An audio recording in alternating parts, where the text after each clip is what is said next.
یا رب انک مالک امر الورا۔ پھر چندین بعد حضرت ابراہیم علیہ السلام خواب دیکھتے ہیں کہ جس کو قرآن یوں کہتا ہے فَلَمَّا بَلَغَ مَعَهُ السَّعْيَ قَالَ يَا بُنَيَّ إِنِّي أَرَىٰ فِي الْمَنَامِ۔ ایک دن ابراہیم علیہ السلام نے کہا کہ اے بیٹے اسماعیل تو مجھے بڑا پیارا لگتا ہے، لیکن میں کیا کروں، ابھی میں نے خواب دیکھا ہے کہ اسماعیل تو نیچے لیٹا ہوا ہے اور تیرے گلے پر تیرا باپ ابراہیم چھری چلا۔ قال یا بنیا، اے بیٹے اسماعیل بتا تیری کیا رائے ہے، کیا میں تجھے ذبح کر سکتا ہوں، کیا میں تیرے گلے پر چھری چلا سکتا ہوں؟ اللہ اکبر میرے بھائیوں، بیٹے نے چیخ کر کہا یا ابا یا ابا، اے میرے ابو جان، اے میرے ابو جان، آپ نے خواب دیکھا ہے تو جلدی کرو تاکہ اللہ کے حکم کی خلاف ورزی نہ ہو جائے۔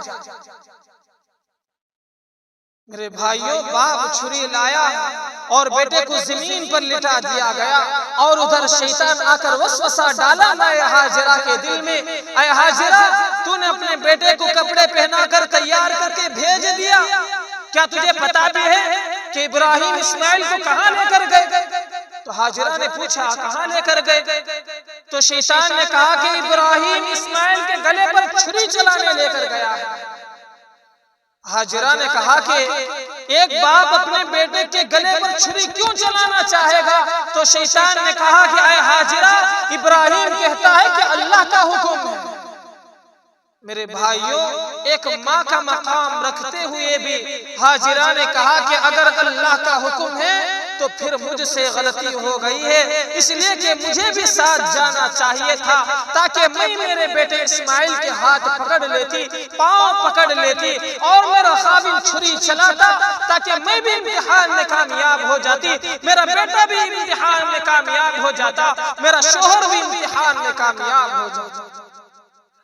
فلما بلغ معه السعي قال يا بني إني أرى في المنام أني أذبحك فانظر ماذا ترى قال يا أبت افعل ما تؤمر۔ بیٹے نے کہا کہ ابا جان جلدی کرو، جو حکم خدا نے دیا ہے اس میں تاخیر نہ کرو، کیونکہ ستجدنی انشاءاللہ من الصابرین، آپ مجھے صبر کرنے والوں میں سے پاؤ۔ اللہ اکبر میرے بھائیوں، اسماعیل کو جبین پر زمین کے بل لٹا دیا گیا اور ذبح کرنا شروع کر دیا گیا۔ وَفَدَيْنَاهُ بِذِبْحٍ عَظِيمٍ، اور اسماعیل کے بدلے ایک دمبا خدا نے جنت سے لا کر رکھ دیا۔ إِنَّ هَذَا لَهُوَ الْبَلَاءُ الْمُبِينُ وَفَدَيْنَاهُ بِذِبْحٍ عَظِيمٍ۔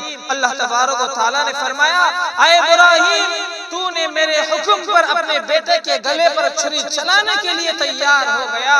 اے ابراہیم اگر آج چھری چل جاتی تو پھر قیامت تک عید الاضحیٰ کے موقع پر ہر باپ اپنے بیٹے کے گلے پر چھری چلاتا۔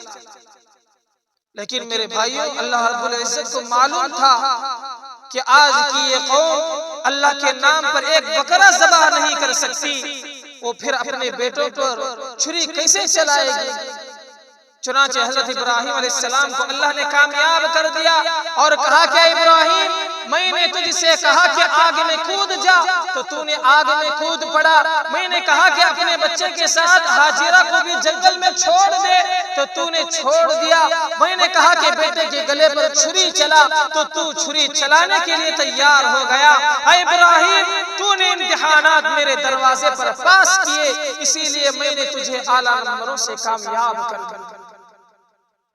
میرے بھائیوں 4 امتحانات پیغمبر نے پاس کیے، چاروں امتحانات میں گھر نہیں دیکھا، اولاد نہیں دیکھا، رشتہ دار نہیں دیکھا، کچھ نہیں دیکھا، بلکہ صرف خدا کے حکم کو دیکھا، صرف خدا کی خوشنودی کو دیکھا، صرف خدا کی رضامندی کو دیکھا۔ میرے بھائیوں اس سے پیغمبر نے ہمیں بتلا دیا کہ جب دین کا معاملہ آئے، جب شریعت کا معاملہ آئے، جب رسول اللہ کی ناموس کا معاملہ آئے تو اے لوگوں اس وقت نہ تمہیں جان کا خیال کرنا ہوگا، نہ تمہیں مال کا خیال کرنا ہوگا، نہ تمہیں اپنی اولاد کا خیال کرنا ہوگا، اس لیے کہ صحابہ کے نقش قدم پر چلنے والا وہی انسان ہے جو سب کچھ لٹا کر پیغمبر کے دین کو سربلند کرنے کی کوشش کرتا ہے۔ اللہ اکبر میرے بھائیوں، اللہ رب العزت سے دعا کرے کہ اللہ تبارک و تعالی ہم سب کو صحابہ کے نقش قدم پر چلتے ہوئے دین کے لیے سب کچھ قربان کرنے کی توفیق عطا فرمائے۔ آمین۔ وآخر دعوانا ان الحمدللہ رب العالمین۔